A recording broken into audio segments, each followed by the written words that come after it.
Hello दोस्तों, मैं भारतू कंबोज आप सबका ब्रिज टू सक्सेस 360 पे बहुत बहुत स्वागत करती हूँ। जैसे कि आपको पता ही है, हम कैलाश चंद्र मैगज़ीन की डिक्टेशन की प्रैक्टिस कर रहे हैं। किसी दिन हम 80 की स्पीड पे डिक्टेशन लिखते हैं, किसी दिन 90, 100 और आज हम लिखेंगे 120 की स्पीड पे, जिससे हमें पता चले कि हमारी स्पीड कितनी है और हमारी जो एग्ज़ाम एम्स सीआरई के नोटिफिकेशन आ चुका है और हम उसमें personal assistant and private secretary की तैयारी कर रहे हैं। तो प्राइवेट सेक्रेटरी के लिए 120 वर्ड पर मिनट की स्पीड चाहिए होती है। तो चलिए आज की डिक्टेशन शुरू करते हैं। Get ready start. Sir, the Essential Commodities Act was passed 5 years ago, and when the minister yesterday came with an amending bill, we expected that he would give us a brief report on the working of this measure for the last few years. But unfortunately, we are kept in the dark in regard to the exact working of the act and the nature of the difficulties the minister is facing. Sir, as far as I know, many of the provisions of this enactment have been observed more in violation by his agents at the state level. The food minister may be very earnest, may be very able, and may be very anxious to see that the various provisions of the act are implemented in the most effective manner at the state level, but unfortunately, his agents at the state level are not equally enthusiastic or equally anxious to observe the provision of this enactment. The most important objectives of this enactment are to control the supply and distribution of commodities and to maintain a stable price level. In regard to both these aspects, I am afraid that the government has failed to realize the objectives in view. Some time passed when there was scarcity of food grains, attempts were made to make procurement from certain wholesale merchants and from rice mills. In my own state, I know of many instances of such procurement where, after making known that certain things had to be done and certain steps had to be taken by the merchant community, nothing was done later on by the government when they found that these very orders of the government were violated.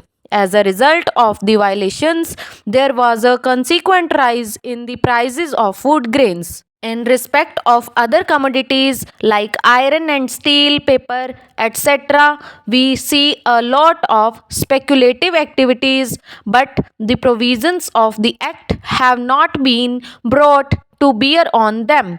Perhaps no case of prosecution was launched against those people who contravened the various provisions of the Act. We are interested to know in how many cases the government have taken steps to prosecute individuals who have violated the various sections of the Act. The minister said that the powers under the Act were not adequate. We sympathize with the food minister, but I want to know what action has been taken in this regard by the various state governments.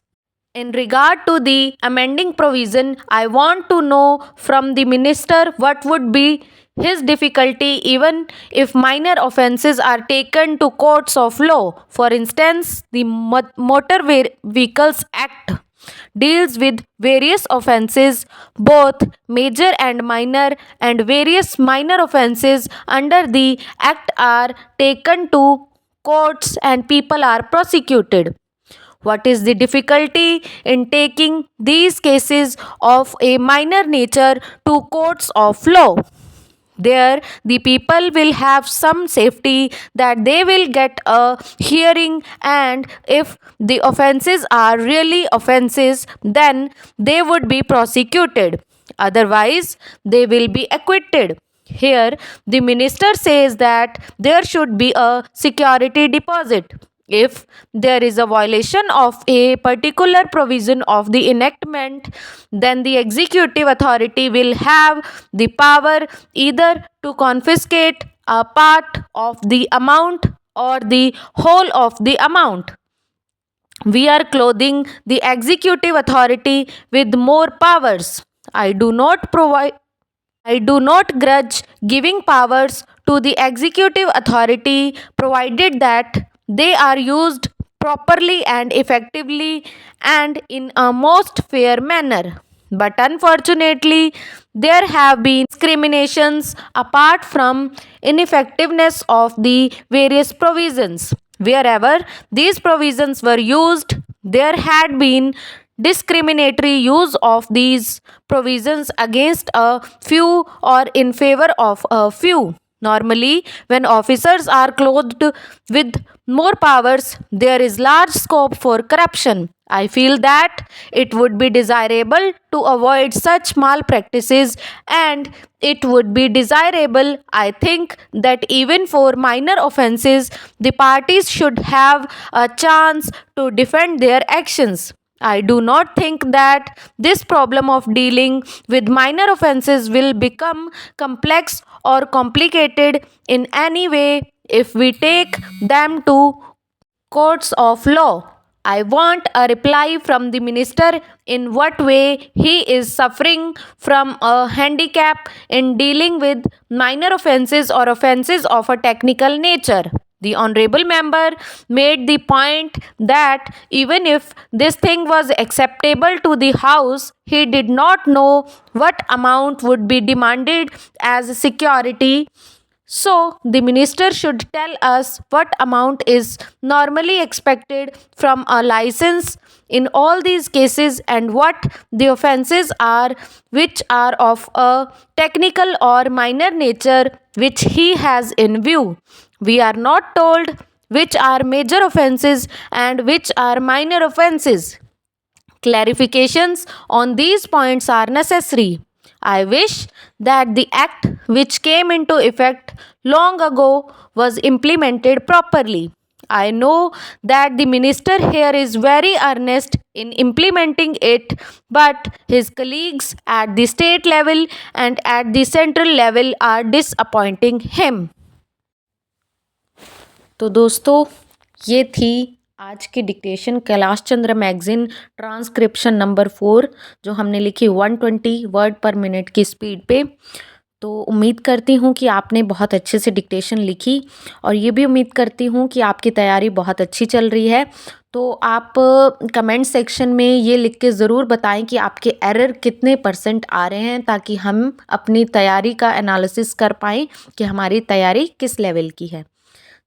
चलिए मिलते हैं अगली video में, तब तक के लिए अपना ख्याल रखें। Thank you so much.